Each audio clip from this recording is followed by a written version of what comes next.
إن الحمد لله نحمده ونستعينه ونستغفره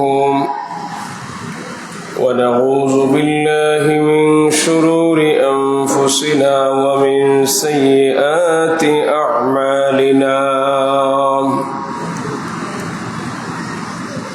من يهده الله فلا مضل له ومن يضلله فلا هادي له ونشهد أن لا إله إلا الله وحده لا شريك له ونشهد أن سيدنا وسندنا وحبيبنا وشفيعنا ومولانا محمدا عبده ورسوله صلى الله عليه وسلم الذي أرسله بالحق بشيرا ونذيرا وداعيا إلى الله بإذنه وسراجا منيرا فقد قال الله تعالى في كلامه المجيد والفرقان الحميد أعوذ بالله من الشيطان الرجيم بسم الله الرحمن الرحيم وما أرسلناك إلا رحمة للعالمين في شأن حبيبه مخبرا وآمرا إن الله وملائكته يصلون على النبي يا أيها الذين آمنوا صلوا عليه وسلموا تسليما اللهم سيدنا مولانا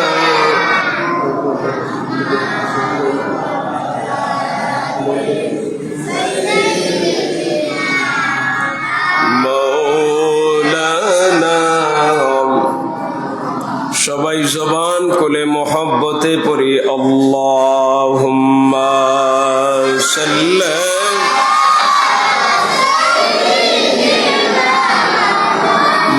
مولانا محمد وعلى آل سيدنا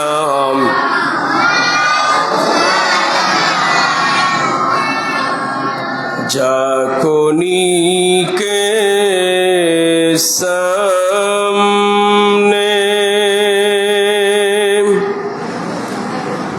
चेहरा देखा ले ना मुझे सीना पे दस्ते करम रखे निबाले ना मुझे अल्लाहुम्मा सय्यिदना मौलाना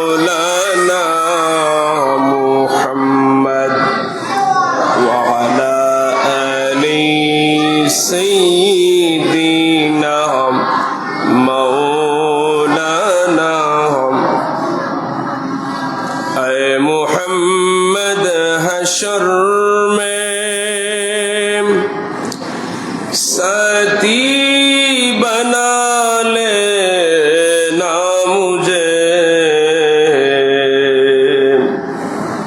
रोज़े महशर दस्ते अपने से पिला लेना मुझे अल्लाहुम्मा सल्ली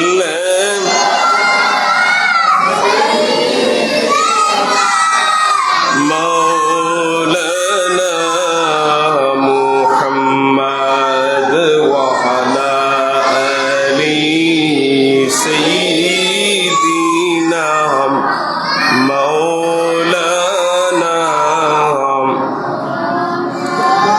ला इलाहा इल्लल्लाह ला इलाहा इल्लल्लाह ला इलाहा इल्लल्लाह ला इलाहा इल्लल्लाह ला इलाहा इल्लल्लाह सुबहानल्लाह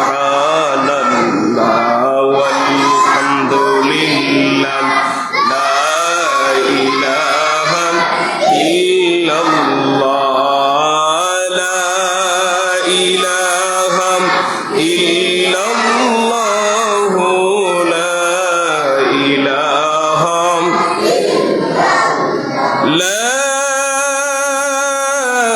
إله إلا الله محمد رسول الله صلى الله عليه وسلم বাংলাদেশ আঞ্জুমানে তালাবিজ ইসলামিয়া টিকরিয়া আঞ্চলিক শাখা ও এলাকাবাসীর উদ্যোগে টিকরিয়া বিচক বাইতুর রহমান জামে মসজিদে ঈদে মিলাদুন নবী সাল্লাল্লাহু আলাইহি ওয়াসাল্লাম উপলক্ষে খানকা মাহফিলের উপস্থিত উলামায়ে কেরাম, সম্মানিত ইমাম ও খতিব সাহেব, মুরব্বিয়ানে কেরাম, যুবক ভাইরা, স্কুল কলেজ মাদ্রাসার ছাত্র বন্ধুরা, পর্দার নিশি আমার শ্রদ্ধাভাজন সম্মানিতা মা ও বোনেরা, আসুন আমরা প্রথমে মহান আল্লাহ তাআলার দরবারে শুকর আদায় করি যে আল্লাহ তাআলা আমাদেরকে আজকের এই খানকা মাহফিলে মিলাদুন নবীর মাহফিলে একত্রিত হওয়ার সুযোগ করে দিয়েছেন বলে আলহামদুলিল্লাহ। আল্লাহ তাআলার দরবারে আরো অসংখ্য অগণিত শুকর এবং সুজুদ আদায় করি যে আল্লাহ তাআলা আমাদেরকে সুস্থ রেখেছেন। কেননা এই মুহূর্তে আপনার আমার মতো কত মানুষ বিভিন্ন কঠিন রোগে আক্রান্ত হয়ে বিভিন্ন ক্লিনিকে, বিভিন্ন হাসপাতালে ভর্তি আছে না নাই?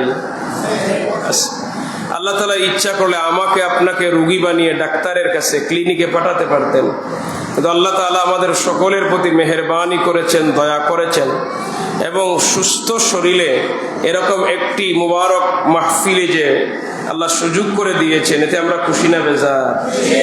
খুশি মনে বলি আলহামদুলিল্লাহ। এখানে যারা যুবক মুরব্বীরা আছেন একটু সামনে আসেন না, একটু কাছাকাছি আসেন, একটু কাছাকাছি আসেন। ছেলেরা তোরা কথা বলিও না, একদম নীরব, ঠিক আছে? জি, সম্মানিত হাজিরিন, আমি আপনাদেরকে পবিত্র রবিউল আউয়াল মাস, যেহেতু আমাদের প্রিয় নবী সাল্লাল্লাহু আলাইহি ওয়াসাল্লামের আগমনের মাস, মিলাদের মাস, আমি আমার যতটুকু সম্ভব আল্লাহর হাবিব সাল্লাল্লাহু আলাইহি ওয়াসাল্লামের সেই মিলাদুন নবী সম্পর্কে আলোচনা করার চেষ্টা করব। ওমা তৌফিক ইল্লা বিল্লাহ। সম্মানিত হাজিরিন, রবিউল মাস, রবিউল আউয়াল মাস আসলে পরে ইমানদার মুমিন বান্দাবান্দীদের হৃদয়ে একটা আনন্দের জোয়ার উঠে যে এই মাসে আমাদের প্রিয় নবী পৃথিবীতে আগমন করেছিলেন। আল্লাহ তাআলা সৃষ্টির শুরু থেকে কিয়ামত পর্যন্ত যা কিছু পৃথিবীতে ঘটবে তা আল্লাহ তাআলা আগেই সব নির্ধারণ করে রেখেছেন। তো আল্লাহ নবী পৃথিবীতে আগমন করবেন, অন্যান্য নবী রাসূলরা যারা এসেছেন প্রত্যেকে আপনারা আমার নবীর সুসংবাদ দুনিয়াবাসীকে দিয়ে গেছেন। আদম সফিউল্লাহ থেকে শুরু করে ঈসা রুহুল্লাহ পর্যন্ত অসংখ্য নবী রাসূল পৃথিবীতে এসেছেন।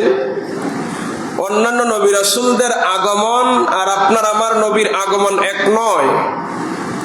অন্যান্য নবী রাসূল এসেছিলেন নির্ধারিত একটা জাতির জন্য, একটা গোষ্ঠীর জন্য, একটা কওমের জন্য, এবং নির্ধারিত সহিফা বা কিতাব দিয়েছেন, দাওয়াত দিয়েছেন। নবী চলে গেছেন, ওনার ধর্ম বন্ধ হয়ে গেছে, কিতাব বন্ধ হয়ে গেছে। কিন্তু আল্লাহর হাবিবকে যখন আল্লাহ তাআলা সর্বশেষ এবং সর্বশ্রেষ্ঠ নবী ও রাসূল হিসেবে পৃথিবীতে প্রেরণ করেছিলেন ১৫০০ বছর আগে, আমার নবী দুনিয়ার সফর শেষ করে রওজা শরীফে শুয়ে আছেন, কিন্তু রাসূলুল্লাহর রেখে যাওয়া ইসলাম ও কোরআন এখনো পৃথিবীতে আছে না নাই?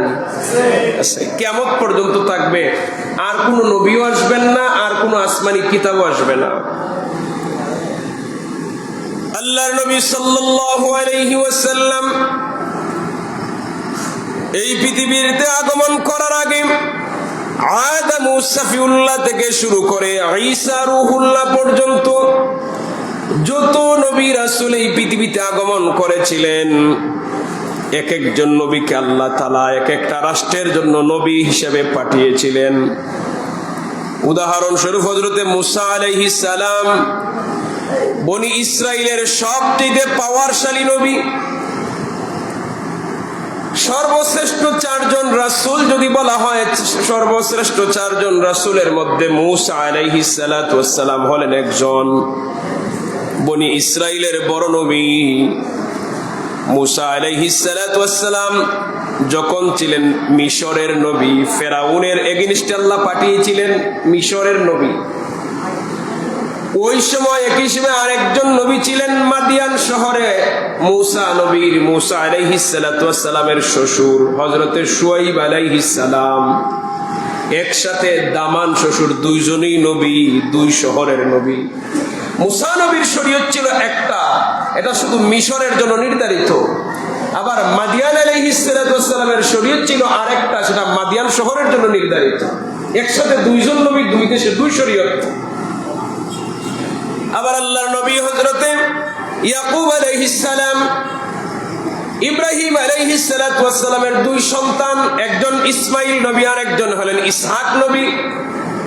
ইব্রাহিম আলাইহিস সালাতু ওয়াস সালামের দুইজন স্ত্রীর ঘরে দুইজন সন্তান দিলেন, দুইজনই নবী ছিলেন। একজন হলেন ইসমাইল আলাইহিস সালাম আর একজন ইসহাক আলাইহিস সালাম। দুই স্ত্রীর ঘরে দুইজন সন্তান, দুইজনই নবী। ইসমাইল আলাইহিস সালাতু ওয়াস সালামের পরে আর মধ্যখানে কোনো নবী নাই, ডাইরেক্ট আমাদের নবী ইসমাইল আলাইহিস সালামের বংশধর। আর ইব্রাহিম নবীর আরেক সন্তান ইসহাক আলাইহিস সালাতু ওয়াস সালামের মাধ্যমে ৭০,০০০ নবী রাসূল পৃথিবীতে এসেছিলেন। সুবহানাল্লাহ বলবেন না? ইসহাক আলাইহিস সালামের সন্তানের নাম ইয়াকুব। ইয়াকুব আলাইহিস সালাতু ওয়াস সালামের সন্তানের নাম নবী ছিলেন ইউসুফ। দেখছেন, ইউসুফ নবীর বাবা ইয়াকুব, ইয়াকুব নবীর বাবা ইসহাক, ইসহাক নবীর বাবা ইব্রাহিম। হযরতে ইয়াকুব আলাইহিস সালাতু ওয়াস সালাম ছিলেন কেনানের নবী। উনার সন্তান ইউসুফ আলাইহিস সালাতু ওয়াস সালাম ছিলেন মিশরের নবী। সুবহানাল্লাহ বলবেন না? বাপ নবী, সন্তান নবী, দুই দেশের দাওয়াত দিতেছেন, দুইজনের শরীয়ত দুইটা। যেমন ইয়াকুব আলাইহিস সালাতু ওয়াস সালামের শরীয়ত ছিল, কেউ যদি চুরির ধরা পড়ে, আপনার বাড়িতে আসছে ধরা পড়ে গেছে, তাহলে তার শাস্তি হলো ওই চোর যার বাড়িতে চুরি করতে আসছে তার গোলাম হয়ে অধীনে থাকবে। হযরতে ইউসুফ আলাইহিস সালাতু ওয়াস সালামের শরীয়ত ছিল আরেকটা।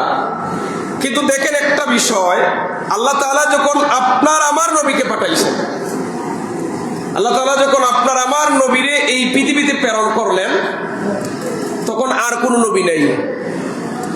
আর আল্লাহর নবীকে আল্লাহ তাআলা বলছেন না মক্কার এরিয়ার নবী, মদিনার এরিয়ার নবী, বরং আল্লাহ তাআলা তামাম কুল কায়নাতের জন্য আপনার আমার নবীরে নবী হিসেবে পাঠাইছেন। বলেন সুবহানাল্লাহ। আল্লাহ নবী হযরতে মূসা আলাইহিস সালাম আপনার আমার নবীর উম্মতের শান এবং মান দেখে আল্লাহ তাআলার কাছে দরখাস্ত করেছিলেন, রব্বুল আলামিন আখির নবী যে আপনি প্রেরণ করবেন, ওই নবীর উম্মতের যে শান ও মান, এটা আমার উম্মতকে দান করুন। মুসা নবী দরখাস্ত করছে, আল্লাহ তাআলা বলেন না, এটা আমার হাবিবের উম্মতের জন্য বরাদ্দ। মুসা আলাইহিস সালাম এবার দোয়া করলেন, আল্লাহ তাহলে আমারে আখির নবীর উম্মত হিসেবে কবুল করে নেন। সুবহানাল্লাহ বলতে মন চায় না? আল্লাহ তাআলা বলেন, না, আপনারা যা দিয়েছি তা নিয়ে সন্তুষ্ট থাকেন।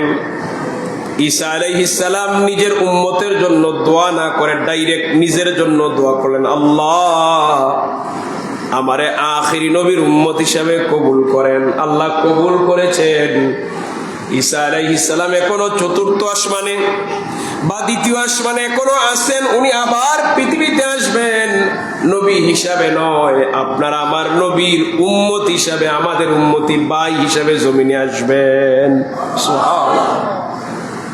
ঈসা নবী দরখাস্ত করে, আপনারা আমার নবীর উম্মত হয়েছেন। আমি আপনাদেরকে বলতে চাই, আপনারা কোন দিন দরখাস্ত করে নবীর উম্মত হইছেন? আপনি আমি জীবনে কোনোদিন দরখাস্ত করা লাগে নাই, বিনা দরখাস্তে উম্মতে মুহাম্মদী। সুবহানাল্লাহ। আপনারা আমার নবী যখন পৃথিবীতে আগমন করবেন, আমার নবী এমন এক বংশধরের মধ্যে আগমন করেছেন, যেই বংশ ছিল পৃথিবীর সর্বশ্রেষ্ঠ বংশ। আল্লাহ নবী নিজে বলছেন, আমার থেকে শুরু করে আমার পূর্বপুরুষ আদম আলাইহিস সালাতু ওয়াস সালাম পর্যন্ত যত পূর্বপুরুষ ছিলেন, একজন মানুষও জীবনে ব্যভিচারের লেশ মাত্র তাদের জীবনে কলঙ্ক লাগে নাই। সুবহানাল্লাহ। সবাই ছিলেন পুত পবিত্র বংশ। ঈসা আলাইহিস সালাতু ওয়াস সালাম চলে যাওয়ার পরে আমরা নবী আসার আগ পর্যন্ত মধ্যখানে 5 থেকে 700 বছর ছিল, কোনো নবী নাই, কোনো কিতাব নাই। যখন কোনো কিতাব থাকবে না, নবী থাকবে না, তখন ওই সময়ের মানুষের জন্য নির্ধারিত শরীয়ত নাই। ওই সময়ের মানুষেরা যদি খালি তার বিবেক দ্বারা, আকল দ্বারা শিরিক থেকে বাঁচতে পারে, এদেরকে আল্লাহ এমনি জান্নাত দিয়ে দিবেন। নবী নেই তো, কোনো বিধান নাই, তারা কি করবে, কি পালন করবে? নামাজ নাই, রোজা নাই, কোনো আসমানি গ্রন্থ নাই। সম্মানিত হাজিরিন, আল্লাহ নবী সাল্লাল্লাহু আলাইহি ওয়াসাল্লামের পূর্বপুরুষরা কেমন ছিলেন একটু জানি, তে বুঝতে পারবেন আল্লাহ তাআলা কেমন বংশে আমার নবীরে পাঠাইছেন। আল্লাহ নবী সাল্লাল্লাহু আলাইহি ওয়াসাল্লামের বাবার নাম হলো আব্দুল্লাহ। আব্দুল্লাহর বাবার নাম হলো আব্দুল মুত্তালিব। আব্দুল মুত্তালিবের বাবার নাম হাশিম। হাশিমের বাবার নাম আব্দে মানাফ। এরপরে অনেক নাম গেছে, আমি শুধু 2টি নাম বলতে চাই। আরো কয়েক সিঁড়ির উপর একজনের নাম হলো ফিহর। আমরা সবাই জানি আল্লাহ নবী সাল্লাল্লাহু আলাইহি ওয়াসাল্লাম মক্কার কুরাইশ বংশে জন্মগ্রহণ করেছেন। কোন বংশে? আমার সাথে একটু কথা বলতে হবে, আপনারা রাগ করিয়েন না। কোন বংশে? যুবকেরা বলো তো, কোন বংশে? কুরাইশ বংশে আমার নবী জন্মগ্রহণ করেছেন। তাহলে আমার নবীর বংশ আছে কিনা? আমার নবী কুরাইশ বংশে জন্ম নিয়েছেন। এখন জানতে হবে কুরাইশ বংশটা কি, কোথা থেকে আসলো। আল্লাহ নবীর একজন পূর্বপুরুষের নাম ছিল ফিহর। উনি ছিলেন কুস্তি লড়াই করতেন। তখনকার মানুষেরা কুস্তি প্রতিযোগিতা বেশি করত। বাহাদুর ছিলেন। উনার জীবনে ফিহর রাসূলুল্লাহর পূর্বপুরুষে কেউ কুস্তি লড়াইয়ে পরাজিত করতে পারে না, এত সাহসী বীর ছিলেন। শুধু তাই না, ওই সময়ও সমাজের মাঝে যদি কোনো মানুষ অন্যায় কাজ করেছে, উনার সামনে অন্যায় কাজ করে রক্ষা পায় না, উনি সাথে সাথে প্রতিহত করতেন। সুবহানাল্লাহ বলেন। রাসূলুল্লাহর পূর্বপুরুষেরা কেমন ছিলেন দেখেন, অন্যায় করে উনার সামনে কেউ যাইতে পারতো না। তখনকার সময় সমুদ্রের মধ্যে যতগুলি মাছ বসবাস করত, মাছ যেটা আমরা খাই, তখন সামুদ্রিক সবচেয়ে বড় মাছের নাম ছিল কুরাইশ। ওই মাছের সাথে অন্যান্য মাছগুলি প্রতিযোগিতায় যুদ্ধে পারত না। সমাজের মানুষরা বলতে লাগলো, আরে ফিহর, তোমার আর কুরাইশের মাঝে তো কোনো পার্থক্য নাই। সমুদ্রের অন্যান্য প্রাণী মাছ কুরাইশ মাছের সাথে পারে না, তোমার সাথে সমাজের কেউ পারে না। তুমি তো সামুদ্রিক কুরাইশ মাছেরই মতো। এই যে মানুষ বলছিল সামুদ্রিক কুরাইশ মাছেরই মতো, এরপর থেকে ফিহরের উপাধি হয়ে গেল কুরাইশ। এরপরে এই পরিবার থেকে, বংশ থেকে যারাই জন্মগ্রহণ করে সবাই বলে কুরাইশ বংশের মানুষ। সুবহানাল্লাহ। তার মানে বংশ এমনি এমনি আসে নাই, এটা একটা ভালো খাসিয়তের উপর আসছে। আল্লাহ রসুল বিবাহের ক্ষেত্রে বলছেন 4টি জিনিস দেখে বিয়ে করে, এর মধ্যে একটা আছে না বংশ পরিচয়। কথা বলেন না আমার সাথে, আপনারা আসেনি? কোন বংশের কথা বলছেন? রাসূলুল্লাহ কোন বংশ বলছেন, আর আমরা কোন বংশ দেখি? দেখেন, বাংলাদেশের যে বংশগুলি সাধারণত আছে, মনে করেন স্বদেশ বংশ আছে পরিচয়, বা 200-250 আছে। ওই যে মনে করেন আমি আমার কথা বলি, আমার পরিবারের যারা সকলের সার্টিফিকেটও লেখা নামের আগে শেখ, প্রত্যেকের সার্টিফিকেটও, শুধু আমার সার্টিফিকেটও নাই, আমি দিছি না ইচ্ছা করে, মানে আমার কাছে এটা দাম নেই, ভ্যালু নাই। কেন? আমি আমার বংশে দেখি বেনমাজিও আছে। তাহলে এই বংশ দিয়ে এটা কি হবে? যেমন আমরা দেশে যে প্রচলিত যত বংশ আছে, চৌধুরী বলেন, খান, পাঠান, বুইয়া, যাই আছে, 250 বছর আগে এই বংশগুলির কোনো অস্তিত্ব ছিল না বাংলাদেশে। 250 বছর আগে এইগুলোর কোনো অস্তিত্ব নাই। এটা পরবর্তীতে আইছে, ব্রিটিশরা শাসন করার পরে বিভিন্ন কর্মের উপর ভিত্তি করে এক একজন এক একটা নাম দিছে। এখন আমরা বিবাহের ক্ষেত্রে ওই বংশের প্রাধান্য দিই। এখন দেখেন কেমন সমস্যা দাঁড়াইছে। রাসূলুল্লাহ কোন বংশের কথা বলছেন আর আমরা কোন বংশ বলি। যেমন আমরা সমাজে কিছু মানুষ বলে এরা গোলাম জাত, এরা সাথে বিয়ে হবে না, বলে কিনা অনেক সময়? আচ্ছা কথা বলেন, বলে কিনা? বিয়ে বাদ দিয়ে দেখো এরা গোলাম জাত। কারণ যারে গোলাম জাত কর সে কিন্তু নামাজি, আর যে মনে করেন ভালো বংশধর হে আস্তে একটা সুৎকুর। আল্লাহর কাছে দামি কে? এবারে বলেন, আল্লাহর কাছে দামি কে? নামাজি না সুৎকুর? জুড়ে বলেন। আপনি গোলাম বলে কি হবে? হ্যাঁ, আপনার নামের সাথে বংশ লাগাই দিয়েছেন, কিন্তু আপনি দামি হয়ে গেছেন। আমার রাসূল এই বংশের কথা বলছেন না। আমার রাসূল যে বংশের কথা বলছেন সেটা হলো ভালো কাজের উপর নির্ভর করবে। যে এরা বা নামাজি বংশের মানুষ, এরা সবাই নামাজ পড়ে, কেউ নামাজ ছাড়ে না। এরা হইল শিক্ষিত বংশের মানুষ, এরা সবাই লেখাপড়া করে, কেউ নিরক্ষর না। এরা সত্যবাদী, এরার বংশে দেখছি না বা কেউ মিশা মারতে। এরা হইল সত্যবাদী বংশধর। বংশ হবে ভালো একটা কাজের উপর ভিত্তি করে। আমরা এইসব দেখার টাইম নাই। আর এখন বিবাহের ক্ষেত্রে আর বংশ দেখে না, এখন তো টাকা হইলে সব শেষ।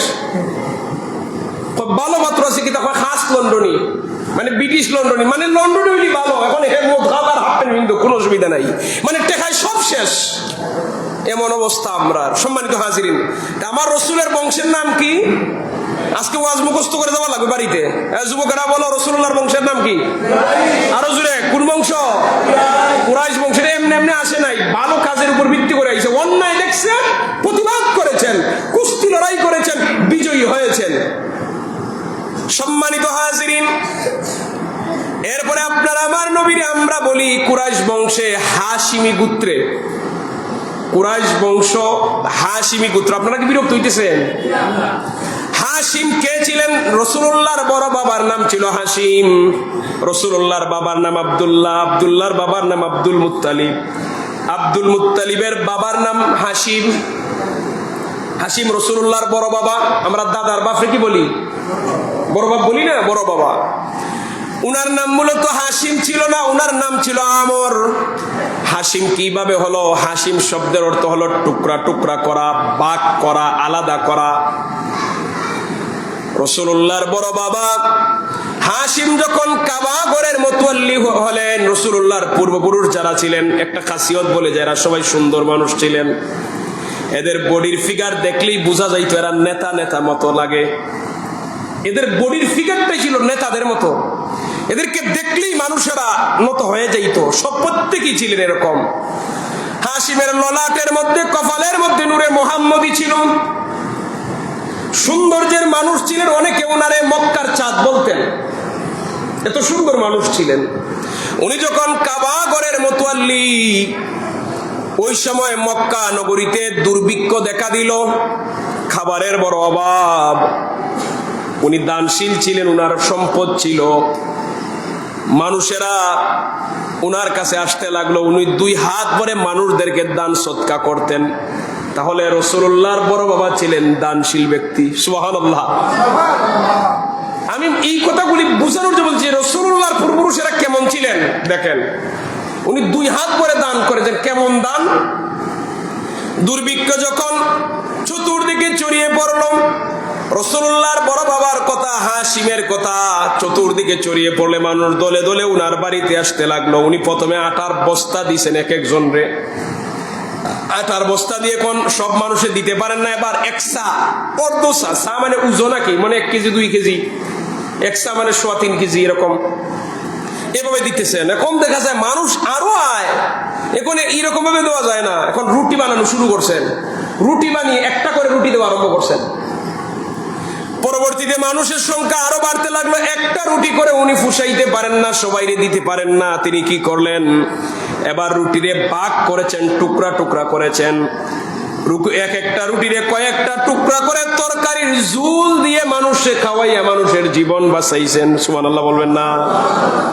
মানুষেরা বলতে লাগলো, তুমি তো হাসিম। হাসিম মানে টুকরা টুকরা, ওই যে রুটিরে টুকরা টুকরা করে খাওয়াইছেন।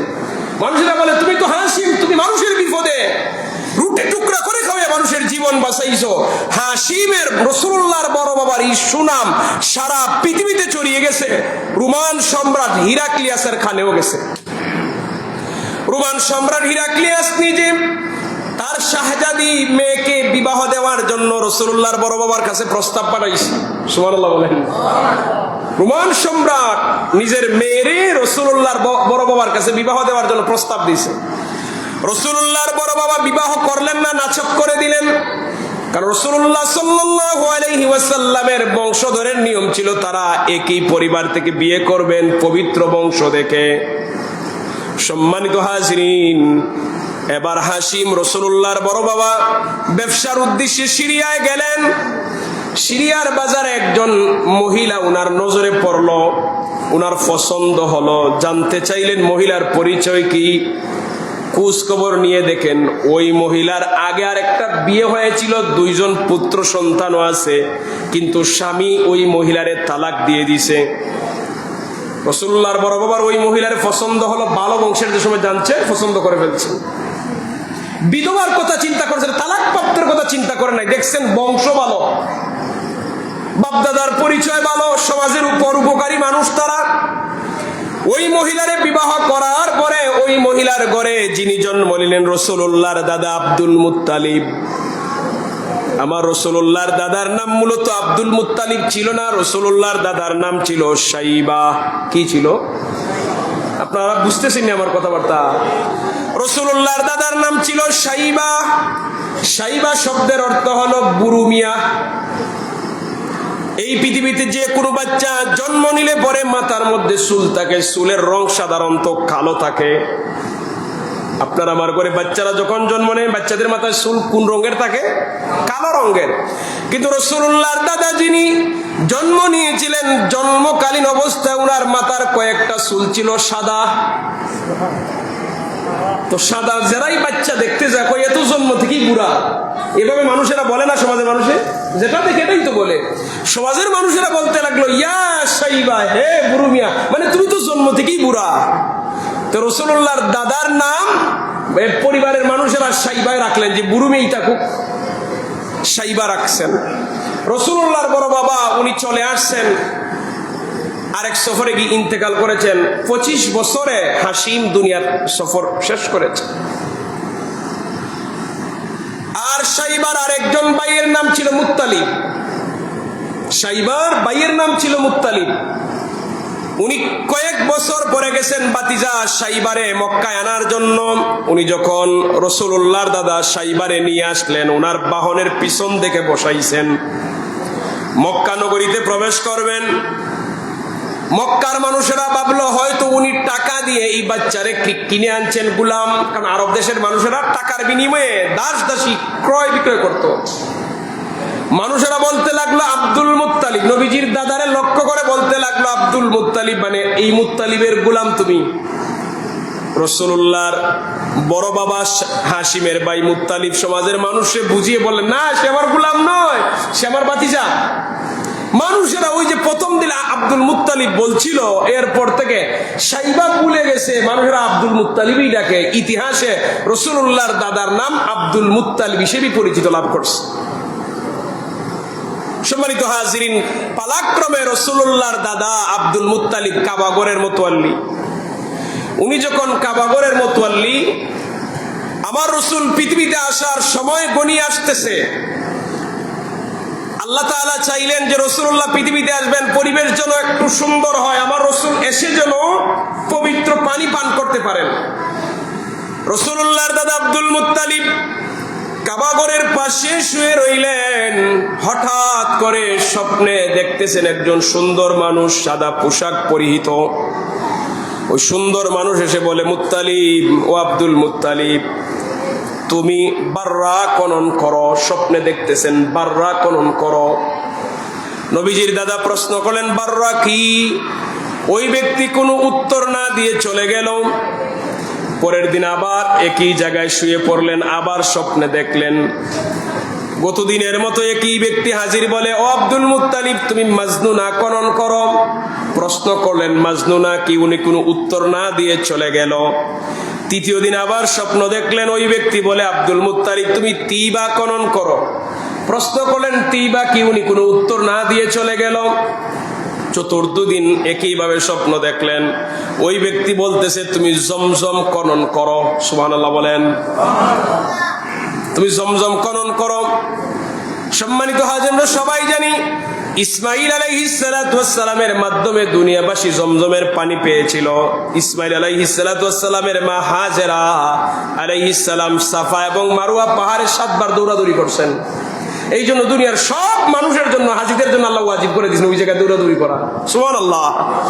ওই মহিলার দৌড় আল্লাহ এমন কবুল করেছেন, পৃথিবীর সমস্ত মুসলমান হাজিদের জন্য আল্লাহ ওয়াজিব করে দিয়েছেন, দৌড়াদৌড়ি করাই লাগবে, এখানে গিয়ে কোনো খাতির নাই, আল্লাহ কবুল করে ফেলছেন।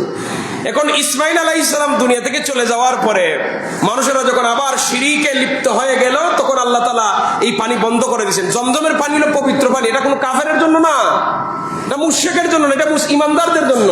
এই জন্য এটা ঢাকা পড়ে গেছে, এখানে বালু পড়ে গেছে, মাটি বালু পরে ডেকে পড়ছে। পৃথিবীবাসী আর জমজম খুঁজে পায় না, কিন্তু রাসূলুল্লাহ পৃথিবীতে আসবেন, আমার আল্লাহ তাআলার ইচ্ছা হলো নবী যেন পৃথিবীতে এসেই জমজমের পানি প্রস্তুত পান। সুবহানাল্লাহ। এই জন্য স্বপ্নে যুগে পাইলেন, নবীজির দাদাকে বলা হলো জমজম খনন করো। প্রশ্ন করলেন, জমজম কি? উত্তর আসলো, জমজম এমন কুয়ার পানি যা কখনো শেষ হবে না, যা কখনো হ্রাসও পাবে না। জমজমের পানি এমন এক পবিত্র পানি যেটা কখনো শেষ হবে না। পৃথিবীবাসী 1500 বছর দূর থেকে একাধারে লক্ষ লক্ষ মানুষ প্রতিনিয়ত জমজমের পানি পান করে, কিন্তু জমজমের পানির শেষ কোথায় কেউ জানে না। জবান খুলে বলি আল্লাহু আকবার। দুরূদ শরীফ পড়ি, আল্লাহুম্মা সাল্লি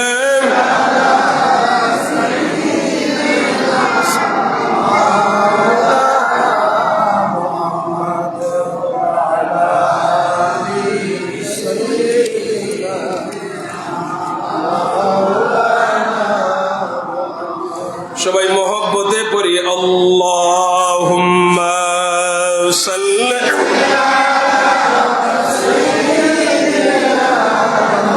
মাওলানা মুহাম্মাদ ওয়া আলা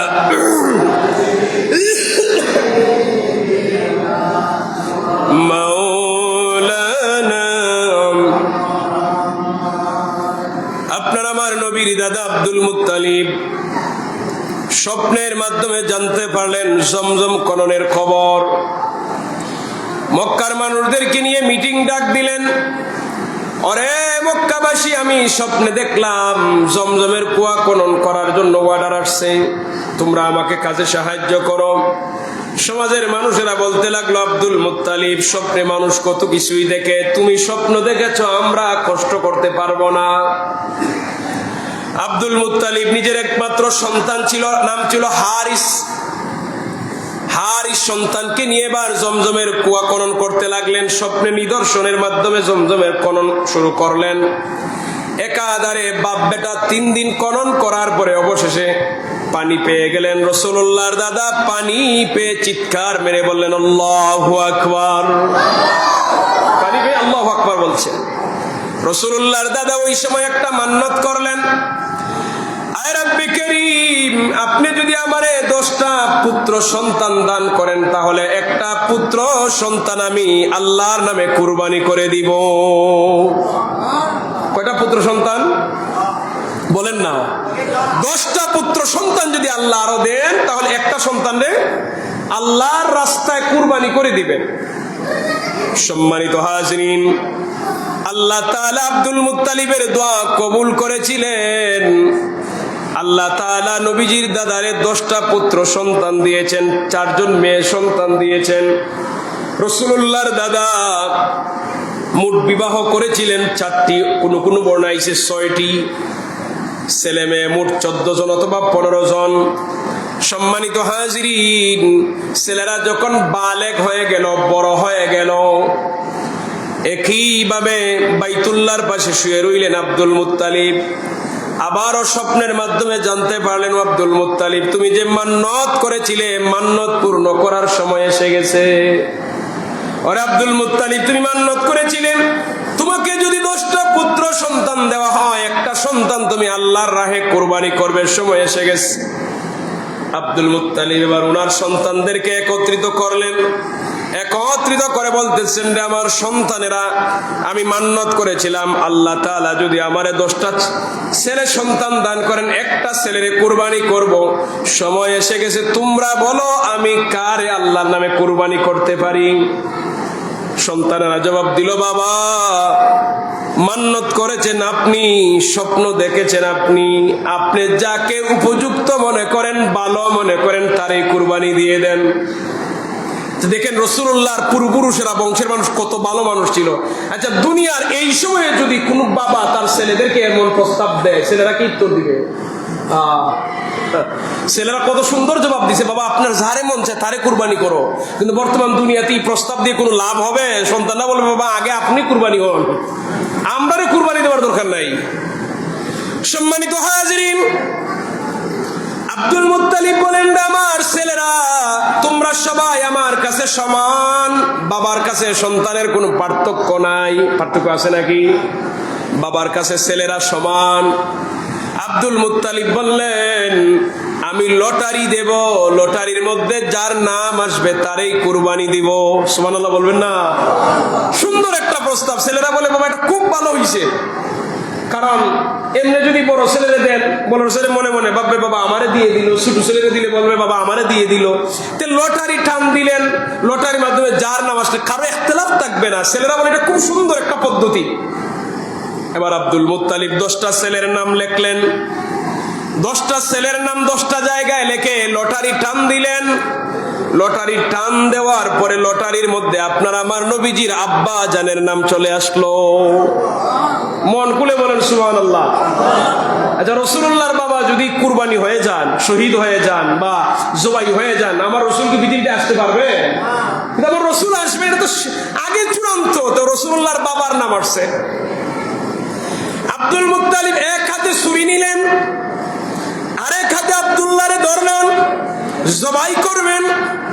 আব্দুল মুত্তালিবের মেয়েরা দাঁড়িয়ে বলে, বাবা আব্দুল্লাহ আমাদের কনিষ্ঠ ভাই, আদরের ভাই, আব্দুল্লাহরে কুরবানি দিলে আমরা সহ্য করতে পারবো না। ও বাবা, আপনার কাছে তো একটা আইন আছে, আপনি তো কাবা ঘরের মুতাওয়াল্লি, আপনার কাছে আইন আছে।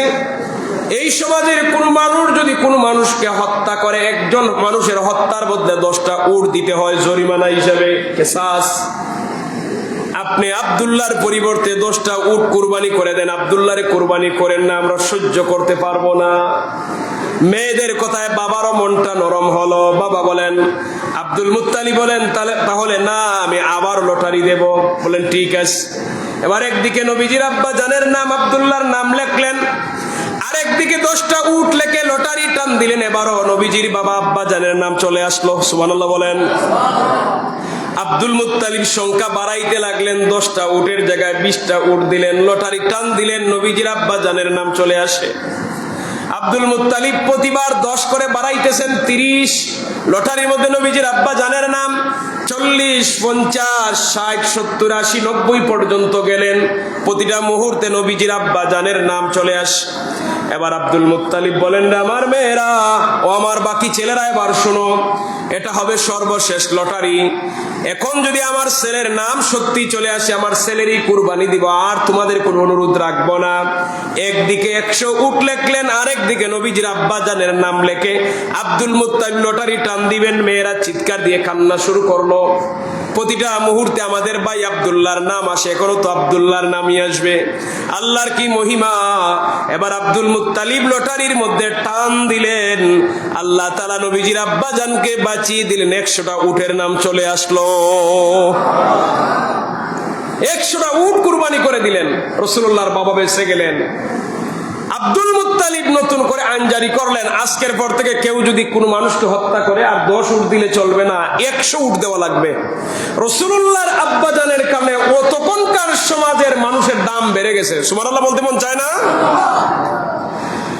সম্মানিত হাজিরিন, এবার নবীজির দাদা সিদ্ধান্ত নিলেন নবীজির আব্বাজানকে বিবাহ করাবেন।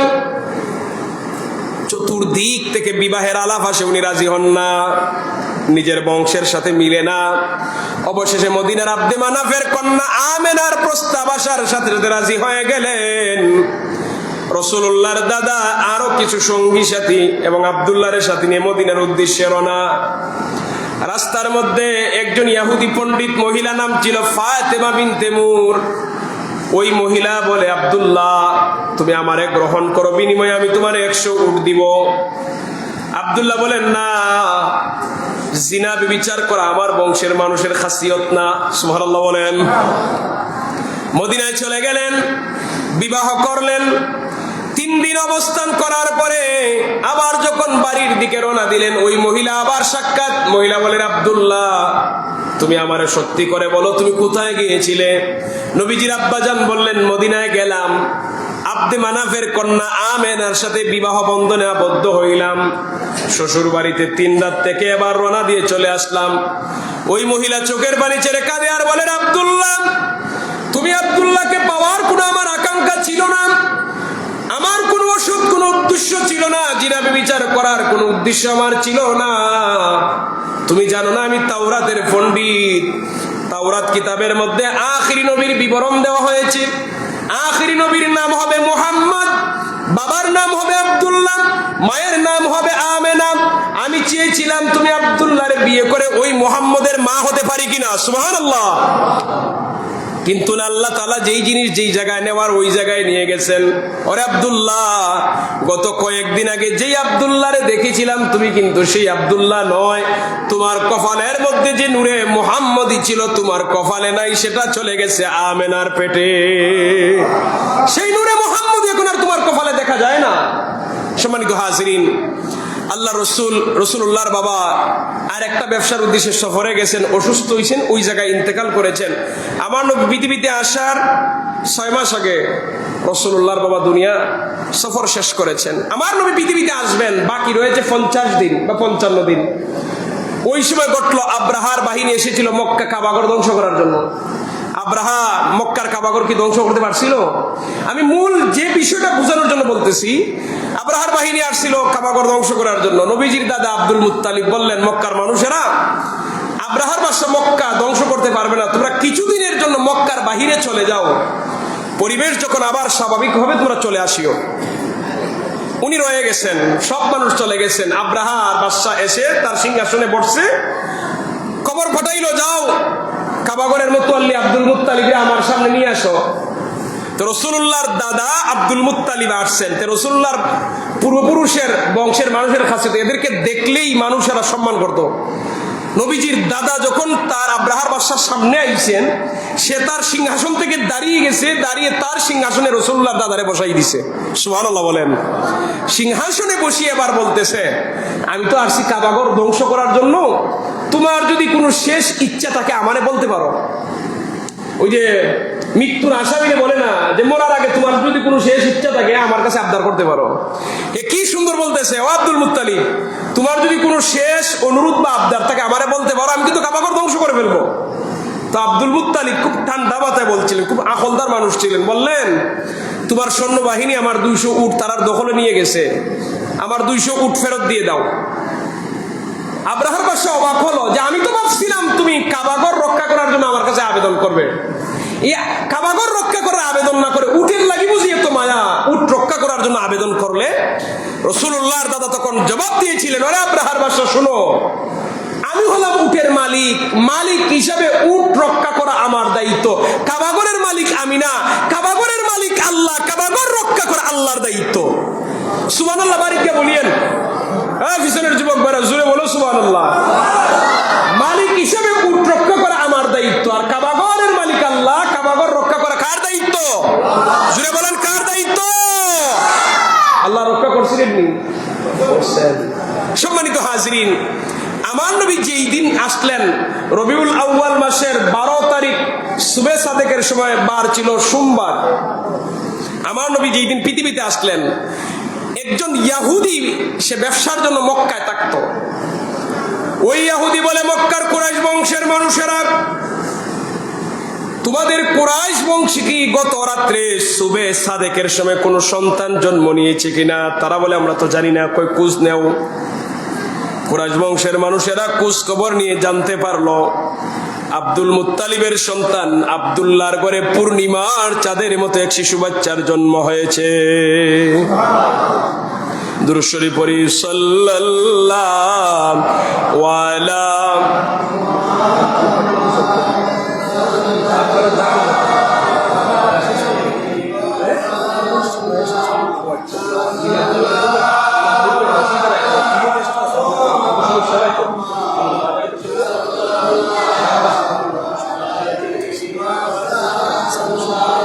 وجب الشكر علينا ما دعا لله هداي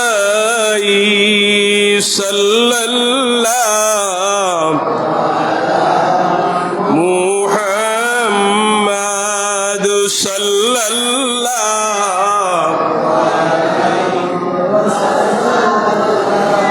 صلى الله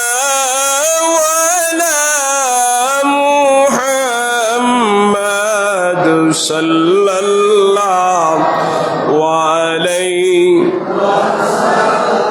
ওই ইহুদি বলল, ওরে কুরাইশ বংশের মানুষেরা, তোমরা খোঁজ খবর নাও, তোমাদের কুরাইশ বংশে কোন বাচ্চা জন্ম নিয়েছে কিনা। খোঁজ নিয়ে দেখা গেল আব্দুল মুত্তালিবের বেটা আব্দুল্লাহর ঘরে পূর্ণিমার চাঁদের মতো এক সন্তানের জন্ম হয়েছে। ওই ইহুদি বলল, আমি ওই শিশু বাচ্চাকে দেখতে চাই। তারা বলে, কেন? আগে দেখতে দাও। ওই ইহুদি ব্যবসায়ী আসলো আপনার আমার নবীর দেখার জন্য। নবী পৃথিবীতে আগমন করেছেন কয়েক ঘন্টা হয়েছে। সে আপনার আমার নবীর দেখা মাত্রই চিৎকার দিয়ে জমিনে বেহুশ হয়ে পড়ে গেল। তার যখন হুশ ফিরে আসলো, মানুষেরা জিজ্ঞাসা করতে লাগলো, তুমি কেন বেহুশ হয়ে পড়ে গেলে? সে বলে, আমি বনি ইসরাইলের বংশধর, আমি তাওরাতের পণ্ডিত। আমার গবেষণা অনুযায়ী, আমার পড়াশোনা অনুযায়ী আখেরি নবীর আগমন হবে অচিরেই। ওই কিতাবের বর্ণনা অনুযায়ী এই শিশুই হলো আখেরি নবী। আমি এই জন্য চিৎকার দিয়ে জমিনে পড়ে গেলাম, আমার বংশে নবী আসা বন্ধ হয়ে গেল, আমি কপাল ফুরা জাতি হয়ে গেলাম। ওরে কুরাইশ বংশের মানুষেরা, তোমরা বড় কপালওয়ালা জাতি মানুষ, তোমাদের বংশে আখেরি নবী আগমন করেছেন। সম্মানিত হাজিরিন, আমি যে এই কথাগুলি বলতেছি আমার ওয়াজের শুরু থেকে এখন পর্যন্ত, এবং আরো যা বলবো, একটি কিতাব লিখেছেন ইদ্রিস কান্দলবী রহমাতুল্লাহি আলাইহি। উনি ছিলেন দেওবন্দের আলেম। এই সিরাতে মুস্তাফা সাল্লাল্লাহু আলাইহি ওয়াসাল্লাম 887 পৃষ্ঠার একটা কিতাব, এটা আমার কাছে আছে। দেওবন্দের বড় একজন আলেম, উনি দেওবন্দের শিক্ষক ছিলেন, উনি লিখছেন, এবং ওনার কিতাব থেকে কথাগুলি বলতেছি। যে কোনো মানুষে চাইলে আপনারা লাইব্রেরি থেকে সংগ্রহ করে পড়তে পারেন। সিরাতে মুস্তাফা সাল্লাল্লাহু আলাইহি ওয়াসাল্লাম, দেওবন্দের শিক্ষক, দেওবন্দ মাদ্রাসার ভারতের কওমি মাদ্রাসার হেড মাদ্রাসা, যেটা ভারত দেওবন্দ মাদ্রাসার একজন শিক্ষক ছিলেন ইদ্রিস কান্দলবী রহমাতুল্লাহি আলাইহি। আপনারা বড় লাইব্রেরিতে এই কিতাব পাবেন। এই কিতাব আনলে পরে সম্পূর্ণ বিস্তারিত এটা আছে। আমি উনার কিতাব থেকে বলতেছি। তো উনি বলতেছেন, ওই ইহুদি পণ্ডিত ব্যবসায়ী বলতেছে, আমি এই শিশুর দুই কাঁধের মধ্যে মোহরে নবুয়তের শিল দেখতে পাইলাম। কারণ নবীরা যারা আসেন তাদেরকে আল্লাহর পক্ষ থেকে মোহরে নবুয়তের শিল দেওয়া হয়। সম্মানিত হাজিরিন, আল্লাহ নবী সাল্লাল্লাহু আলাইহি ওয়াসাল্লাম পৃথিবীতে এসে 3 জন মহিলার দুধ পান করছেন। কয়জন মহিলা? 3 জন। এক নম্বরে নিজের আম্মাজান আমেনা রাদিয়াল্লাহু তাআলা আনহার দুধ পান করছেন। 2 নম্বরে সাওয়াবা মহিলার দুধ পান করছেন। সাওয়াবা হলো আবু লাহাবের আজাদকৃত দাসী। আল্লাহ রসুল যেই দিন জন্মগ্রহণ করেছিলেন, আবু লাহাবের দাসী গিয়ে আবু লাহাবরে বলছিল, ও আমার মালিক, তোমার বাতিজা জন্ম নিয়েছে। আবু লাহাব খুশি হয়েছে, আমার বাতিজা এসে আগমন করে, যা তুই যখন সংবাদ দিছ তোরে আজাদ করে দিলাম। এইভাবে আজাদ করার সময় তার শাহাদাত আঙ্গুল এভাবে উঠেছিল, যা তোরে আজাদ করে দিলাম। খুশি হয়ে বাতিজা জন্ম নিয়েছে। আবু লাহাব যদি জানতো তার বাতিজা আখিরি নবী হবেন তাহলে হয়তো দিত না। সে তো জানে না তার বাতিজা দিয়ে আখিরি নবী হবেন। সুবহানাল্লাহ বলতে মন চায় না? তার দাসীকে আজাদ করে দিয়েছে। ওই মহিলার দুধ আমার নবী পান করছেন। ওই মহিলার দুধ আবার রাসূলুল্লাহর চাচা আমির হামজা রাদিয়াল্লাহু তাআলা পান করেছিলেন। এই জন্য আমির হামজা একদিকে নবীজির চাচা আর একদিকে দুধ ভাই। সম্মানিত হাজিরিন, 2 জন মহিলার দুধ পান করলেন, নিজের আম্মা জান এবং সাওয়াবা মহিলার। 7ম দিন যখন হলো, রাসূলুল্লাহর দাদা আপনার আমার নবীর আকিকার অনুষ্ঠান করলেন। 7 দিনের দিন আকিকার অনুষ্ঠান মক্কার গরিব ধনাঢ্য সকল শ্রেণীর মানুষদেরকে দাওয়াত দিলেন। আকিকা অনুষ্ঠানের পরে সবার সামনে নবীজির নাম ঘোষণা দিলেন, আমার নাতির নাম রাখলাম মুহাম্মদ। সুবহানাল্লাহ। মুহাম্মদ শব্দের অর্থ হলো অধিক প্রশংসিত। রাসূলুল্লাহর প্রশংসা পৃথিবীতে আছে না নাই? কথা বলেন না কেন, আছে না নাই? আপনি আযান দিতে যাবেন, রাসূলুল্লাহর নাম আছে। একামত দিতে যাবেন, আবার রাসূলুল্লাহর নাম আছে। নামাজ পড়তে যাবেন, ওই জায়গায় রাসূলুল্লাহর সালাতু সালাম আছে না নাই? তাসাউফ করি কিনা? সম্মানিত, যেখানে আল্লাহর প্রশংসা সেখানেই রাসূলুল্লাহর প্রশংসা। সম্মানিত হাজির, আরবের মানুষেরা বলে, মুত্তালিব, ও কাবা ঘরের মোতাল্লি, এত সুন্দর নাম তুমি কোথায় পেলে? দেখেন, আদামুস সাফিউল্লাহ থেকে শুরু করে আপনার আমার নবীর নাম মুহাম্মদ রাখার আগ পর্যন্ত কত মিলিয়ন ট্রিলিয়ন মানুষ পৃথিবী থেকে চলে গেল, কোন মানুষের নাম কেউ কোনোদিন মুহাম্মদ রাখে নাই। সিরাতে মুস্তাফা কিতাবের মধ্যে উনি লিখছেন যে আল্লাহ তাআলা মানুষের অন্তর থেকে এই নামটা দূর রাখছেন। এটা আল্লাহ তাআলা নির্ধারিত করছেন, এটা আমার হাবিবের নাম হবে, আর কেউ রাখতে পারবে না। পৃথিবীর মানুষের হৃদয়ে এই নাম চিন্তাই আসে নাই। আমার রাসূল পৃথিবীতে আসছেন, মানুষেরা বলে, ও আব্দুল মুত্তালিব, তুমি নাম পাইলে কোথা থেকে? আব্দুল মুত্তালিব বলেন, এটা এসেছে আল্লাহর পক্ষ থেকে। উনি স্বপ্নে যুগে পেয়েছিলেন, কাবার পাশে শুয়ে রইলেন, স্বপ্নে যুগে জানতে পারলেন উনার নাতির নাম হবে মুহাম্মদ। সম্মানিত হাজিরিন, 7 দিন আকিকার পরে নির্ধারিত তারা একটা বাজারে নিয়ে যায় বাচ্চাদেরকে। অন্য শহরের মহিলা এসে নিয়ে যায় দুধ পান করানোর জন্য। কেন জানেন? এটার কারণ হলো, আরবের মানুষের চিন্তা চেতনা ছিল যে এক শহরের সন্তান যখন অন্য শহরে যাবে, এরা ওই আবহাওয়ার সাথে খাপ খাইবে, ছেলেরা শক্তিশালী হবে, যুদ্ধ করতে বেশি করে যুদ্ধ করতে পারবে। তো নিয়ম অনুযায়ী রাসূলুল্লাহকে নির্ধারিত জায়গায় বাজারে নিয়ে যাওয়া হলো। বিভিন্ন শহর থেকে মহিলারা আসলো। মহিলারা এসে ধনী পরিবার খুঁজে, ধনী পরিবারের ছেলে মেয়েদেরকে দুধ পান করাইলে উপহার উপটোকন বেশি পাওয়া যায়। গরিবের ঘরের সন্তানরে দুধ পান করাইলে গরিব মানুষ কি দিবে? মানুষেরা এসে ধনী পরিবারের সব ছেলে মেয়েদেরকে নিয়ে গেল, রাসূলুল্লাহর কেউ নেয় না। হালিমাতুস সাদিয়া এবং উনার স্বামী, তাদের বাহন দুর্বল থাকার কারণে তারা পিছনে পড়ে গিয়েছিলেন। বাজারে এসে দেখেন ধনী পরিবারের কোনো সন্তান নাই।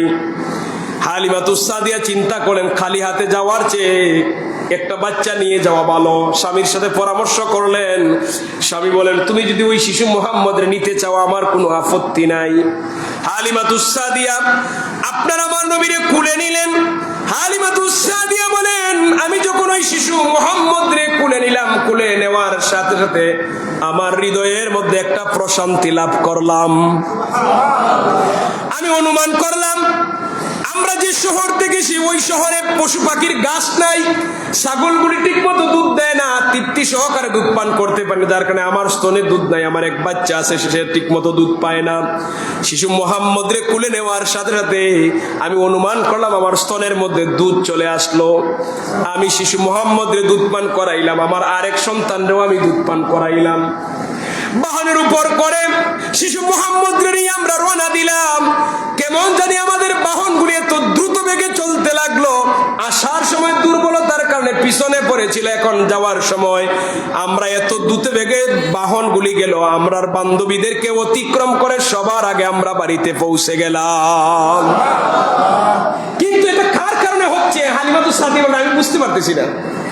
প্রথম দিকে মানুষ এটা লক্ষ্য করে না, পরবর্তীতে লক্ষ্য করে। একটা জিনিস যখন বারবার ঘটে, বাড়িতে যাওয়ার পরে হালিমাতুস সাদিয়া বলেন স্বামী গেলেন ছাগলের দুধ দহনের জন্য। দুধ দহন করতে গিয়ে পাত্র নিয়ে হাজির হলেন, গিয়ে দেখলেন ছাগলের ওলানগুলো দুধে পরিপূর্ণ, পাত্র ভরে গেছে। হালিমাতুস সাদিয়া বলেন দীর্ঘদিন পরে আমি এবং আমার স্বামী তৃপ্তি সহকারে দুধ পান করলাম। পরের দিন থেকে শুধু নিজে দুধ পান করি না, দুধ বিক্রি করা শুরু করে দিলাম। সুবহানাল্লাহ, পরের দিন থেকে দুধ বিক্রি আরম্ভ হয়েছে। সম্মানিত হাজিরিন, হালিমাতুস সাদিয়া এবার একটা লক্ষ্য করছেন যে আসলে এই শিশু বাচ্চার কারণে আল্লাহ বরকত দিতেছেন। উনি আরেকটা জিনিস লক্ষ্য করলেন যে শিশু মুহাম্মদ উনার একটা স্তনের দুধ পান করেন, আরেকটা পান করেন না। উনি বুঝে গেলেন যে শিশু ওই মুহাম্মদ একটা স্তন আমার অপর সন্তানের জন্য রেখে দেয়, তার আরেক যে ভাই আছে দুধ ভাই, ওই তার ভাইয়ের জন্য রেখে দেয়। আপনার আমার নবী পৃথিবীতে এসে শিশুকালীন অবস্থায় প্রথম যে কাজ করেছেন সেটা হলো ইনসাফ প্রতিষ্ঠা করেছেন, ন্যায় বিচার। সুবহানাল্লাহ বলেন। যেই সমাজের মধ্যে, যেই ঘরের মধ্যে ন্যায় বিচার থাকবে না, ওই ঘরে কোনো শান্তি থাকতে পারে না।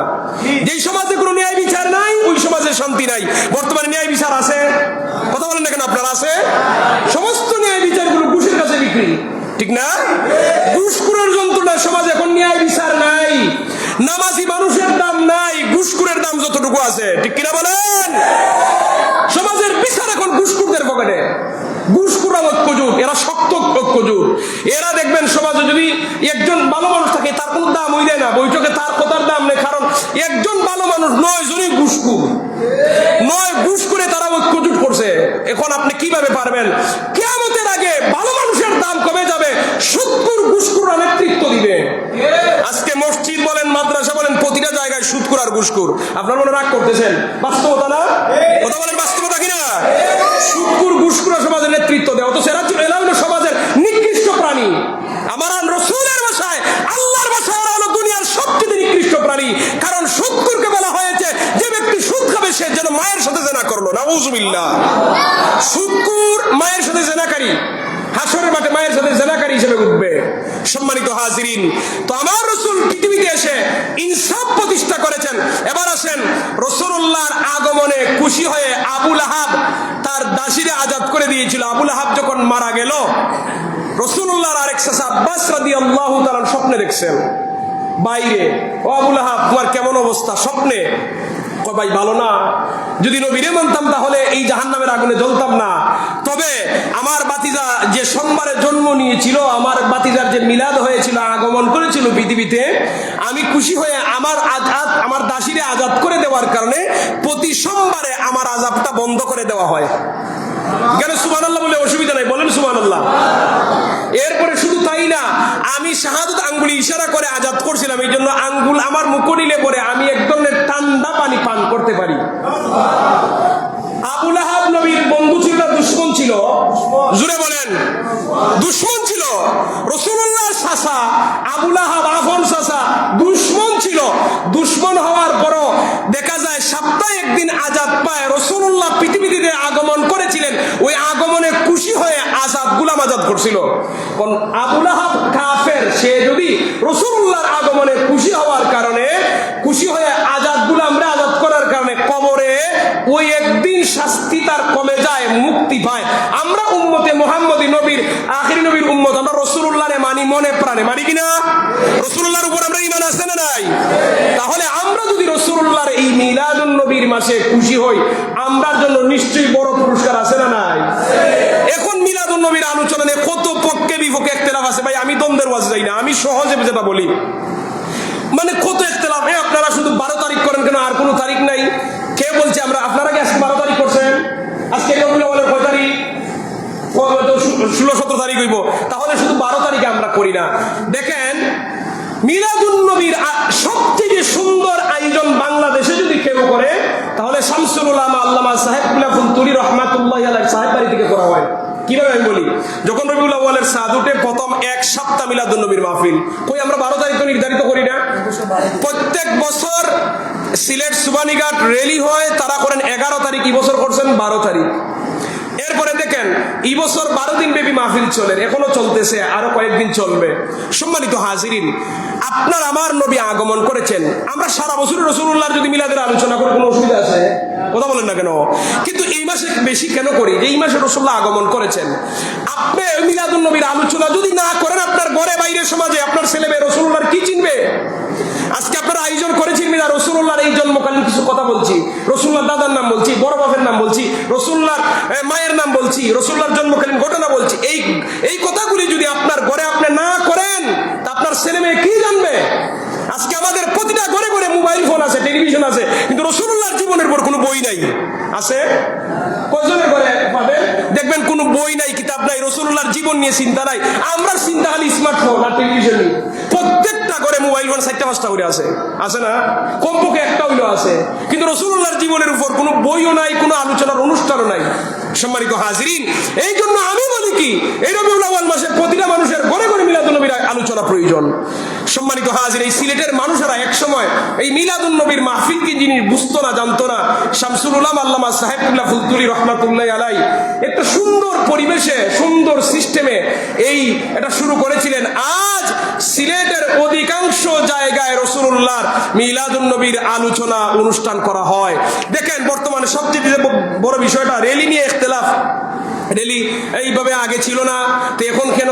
দেখা যায় নিজের বেলা বহু র্যালি হয়, এই সময় কোনো ইখতিলাফ নাই। যত মানে দেখা যায় রাসূলুল্লাহর র্যালি ব্যাপারে ইখতিলাফ। দেখেন অনেক পৃথিবীতে কাফের মুশরিক আছে, এরা রাসূলুল্লাহর জীবনী সম্পর্কে জানে না। আমার রাসূল যে রবিউল আউয়াল মাসে জন্ম নিয়েছেন তাও জানে না। এই দেখা গেছে এই বছর রবিউল আউয়ালের 12 তারিখে সারা পৃথিবীর মানুষ যখন র্যালি করছে, কাফের মুশরিক যারা রাসূলুল্লাহর নাম জীবনে শুনছে না, এরাও কয় রে মুসলমানদের নবী রবিউল আউয়ালের 12 তারিখ জন্ম নিয়েছেন। সুবহানাল্লাহ। এটার মাধ্যমে সারা পৃথিবীর মানুষের কাছে একটা মেসেজ দেয়। আমরা এখানে কি এত নাচ গান করি না? নাচ গান করিনি। বাংলাদেশে কিছু বন্ধ আছে, দেওয়ানবাগির মিলাদুন নবী র্যালি করছে, এক ডুল ডফকি আবার হয়ে গেছে। দেওয়ানবাগির ডুল ডফকির র্যালি যদি আমরা র্যালির সাথে মিলান তাহলে তো হবে না, ঠিক কিনা? এরা আপনি যদি কিতাব যান, আরেকটা আছে ওই যে খালা কাপড় পিনতে, ভুলি গেছি তার নামটা আইতেছে না, রেসবির গ্রুপ আছে, এরা তো মনে করেন মানে গান বাজনা ছাড়া বিয়ে হয় না। আচ্ছা, গান বাজনা ইসলামে হারাম, আমরা কোনোদিন গান বাজনা করি? কথা বলেন না কেন? এই যে অত সময় ধরে আপনারা বলছেন, আমি কি করছি? রাসূলুল্লাহর জীবনী থেকে, জন্মকালীন ঘটনা থেকে আলোচনা করছি, তাও দেওবন্দের একজন আলেমের লিখিত কিতাব সিরাতে মুস্তাফা সাল্লাল্লাহু আলাইহি ওয়াসাল্লাম যতগুলি কথা বলছি। সম্মানিত হাজিরিন, তো শামসুল উলামা আল্লামা সাহেব কিবলা ফুলতুলি রহমাতুল্লাহি আলাইহি সিলেটের মানুষের জন্য একটা নিয়ামত ছিলেন, আশীর্বাদ ছিলেন। উনি সিলেটে জন্মগ্রহণ না করলে হাজার হাজার কেন লক্ষ লক্ষ মানুষ সহিষ্ণুভাবে কোরআন শরীফ শিখার কোনো সুযোগ পাইতো না, ঠিক না? আপনার এলাকায় দারুল কেরাত আসেনি? দারুল কেরাত আসেনি? রমজান মাসে দারুল কেরাত, এই দারুল কেরাত যদি না থাকতো, আমরার মতো হুজুরদের তেলাওয়াত শুদ্ধ থাকতো না। বাংলাদেশে অনেক জায়গায় যাবেন, বড় বড় ইমাম সাহেব ইমামতি করে তেলাওয়াত শুদ্ধ নয়, কারণ তার কারিয়ানা নাই, মানে কোরআনের দরস্তার মধ্যে নাই, কিন্তু আলেম বড়, তেলাওয়াত শুদ্ধ না। এই ফুলতুলি সাহেবুল্লাহ রহমাতুল্লাহি আলাইহি আসার কারণে দেখেন ইউনিভার্সিটিতে পড়ে কিন্তু তেলাওয়াত শুদ্ধ। আমার একজন জানা আছে সিলেটে উসমানী মেডিকেলে একজন চিকিৎসক আছে, উনি রমজান মাস আইলে পরে উনি সরকারের মানে উনি দরখাস্ত করে ছুটি নেয়, ছুটি নিয়ে উনি রমজান মাসে দারুল কেরাতের খেদমত করে। সুবহানাল্লাহ বলতে মন চায় না? মানে ওনার কত হইল, সারা জীবন হইতো এই সেবায় যাবে, অন্তত একটা মাস আমি কোরআনের তোলে খেদমত খাতাই। ওনার এক মাসে হয়তো লক্ষ টাকা রুজি করবে, এই চিন্তা বাদ দিয়া কোরআনের খেদমত করে পরকালে নাজাতের জন্য। আপনাদের এলাকায় এই মসজিদে আছেন দারুল কেরাত? পার্শ্ববর্তী আছে, যেখানেই আসে আপনাদের ছেলে মেয়েদেরকে দিবেন দারুল কেরাতে দিলে কোরআনটা সহিশুদ্ধ করে পড়ায়। আপনি এখানে কি পাবেন? এখানে গেলে আপনার বাচ্চা সহিশুদ্ধ কোরআন পড়তে পারবে, এটা তো আপনার বাচ্চার জন্য নিয়ামত, আপনার জন্য নিয়ামত।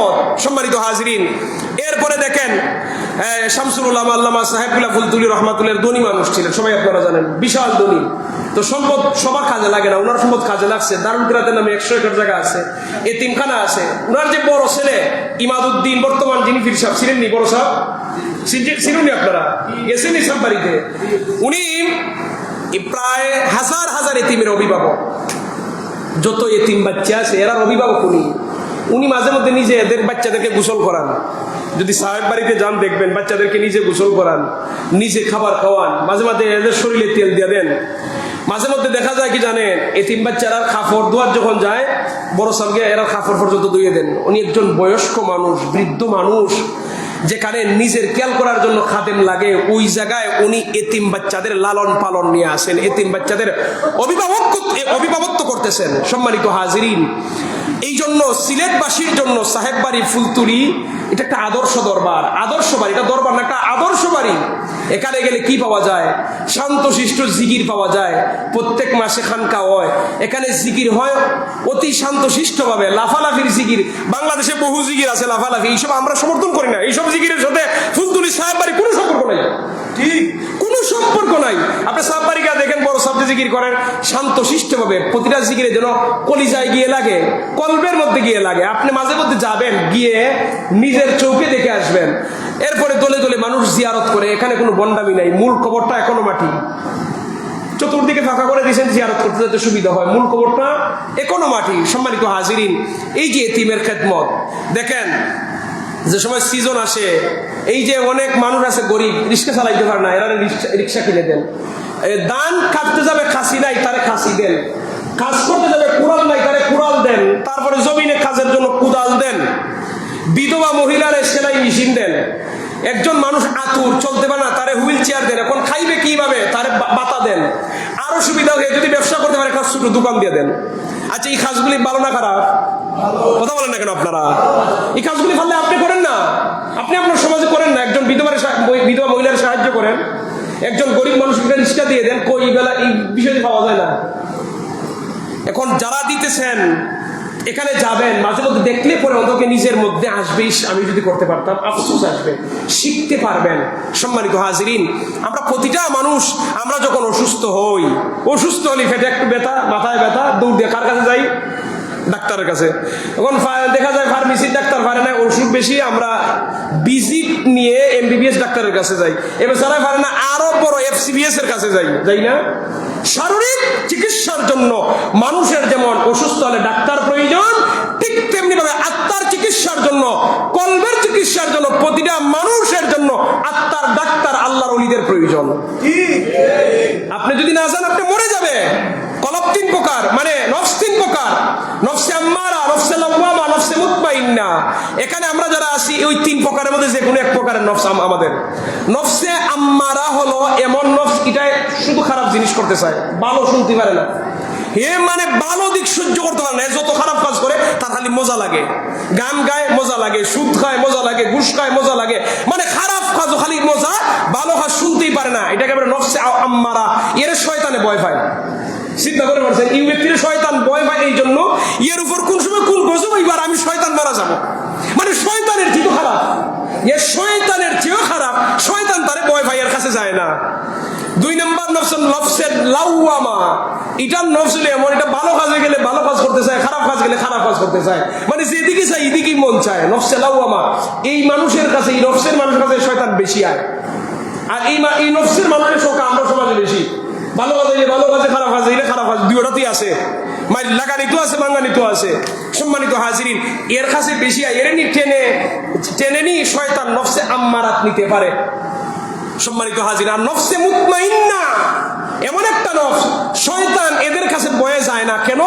যে এরা জানি যদি আমি কোনো গুনাহ করাই, এমন তওবা করব, আল্লাহর একবার নৈকট্য বান্দা বলে যাইব। যেমন হযরতে মুয়াবিয়া রাদিয়াল্লাহু তাআলা আনহু একবার শয়তানের করছে কি জানেন? তাহাজ্জুদের নামাজ কাজা করে ফেলছে। তাহাজ্জুদের নামাজ আমরা তো পাঁচ ওয়াক্ত ঠিক মতো করি না, আর তাহাজ্জুদ দূরের কথা। উনি নিয়মিত তাহাজ্জুদ করতেন। শয়তানে উনারে এমন মালিশ দিছে, দেখবেন ঘুম ফজরের সময় খুব মজার ঘুম হয়। হাসা কথা বলেন তো, ঠিক আছে নি? ফজরের সময় ঘুমটা খুব মজার ঘুম হয়। আর একটু সময় আজান হইছে, আচ্ছা 5 মিনিট ঘুমায়, উঠপুনে এখন দেখা যায় 9টা বাজে। এমন মালিশ দিছে, ফজর শেষ করে ফেলছে শয়তান। ওই সময় আমরা মালিশ দিয়ে আরামের ঘুম পাড়ায়, তো উনারে মনে করেন তাহাজ্জুদের নামাজ উনার মিস হয়ে গেছে। তাহাজ্জুদের নামাজ কেন মিস হইল? উনি 3 দিন পর্যন্ত খাচ্ছেন। সুবহানাল্লাহ বলেন, 3 দিন পর্যন্ত খাচ্ছেন। কেন আমার তাহাজ্জুদ মিস হয়ে গেল? 3 দিন পরে যখন উনি রাত্রে ঘুমাইছেন, তাহাজ্জুদের সময় উনি দেখতেছেন ঘুমের মধ্যে উনার ঠ্যাং ধরে খেটা আনতেছে। খেটানে কয় আমার পরিচয় পরে, আগে উঠো তাহাজ্জুদ নামাজ পড়ো। বললেন যে তুমি কে? কয় আমি শয়তান। শয়তান, তুই তো আমার নামাজ নষ্ট কেন বললে কয় একদিন মাত্র তাহাজ্জুদের নামাজ কাজা করাইছিলাম, বিনিময়ে এমন তওবা আপনি করছেন, তওবার কারণে যে পরিমাণ খাজা হইছিল আমি যেতাম গুনাহ করাইতাম, আল্লাহ আরো 1000 গুণ বেশি সওয়াব দিয়ে দিবেন। আমি চিন্তা করলাম আপনার মতন ব্যক্তির নামাজ কাজা করে লাভ নাই, আপনি যেটা আছেন এটা দিয়ে থাকেন যাতে বেশি সব হলো না। চিন্তা করে দেখছেন শয়তানের উদ্দেশ্য কিন্তু ভালো না, তার উদ্দেশ্য ছিল সব থেকে কমায়া রাখা, বঞ্চিত রাখা। তো নফসে মুতমাইন্না হলো আল্লাহর নেককার বান্দা যারা, ওলি যারা, যারা নিজের নফসে কন্ট্রোল করতে পারছে, এরা হলো নফসে মুতমাইন্না। এই জন্য আমরা মুতমাইন্না নফস লোকদের কাছে, আল্লাহর ওলিদের বৈঠকে মজলিসে বেশি বেশি যাই, নিজের জন্য পরিবর্তন করতে পারি, খারাপ কাজ থেকে যেন নিজের বিরত রাখতে পারি। সম্মানিত হাজিরিন, আল্লাহর ওলিদের সহবতে যেন আমরা থাকতে পারি, আল্লাহ তাআলা যেন কবুল করেন, মঞ্জুর করেন। সবাই বলি আমিন। দুরূদ শরীফ পড়ি সাল্লাল্লাহু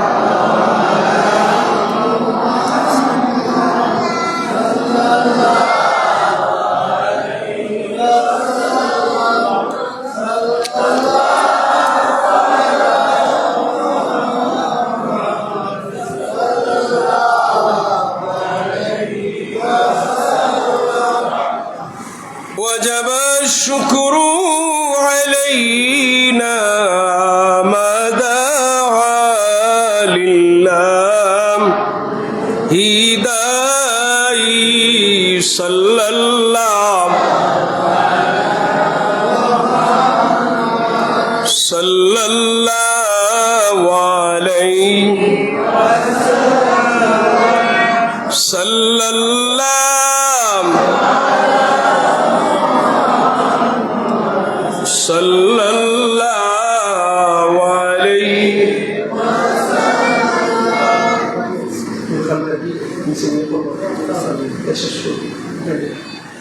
وآخر دعوانا الحمد لله رب العالمين। এখন খানকা শরীফ হবে, হুজুর চলে আসছে।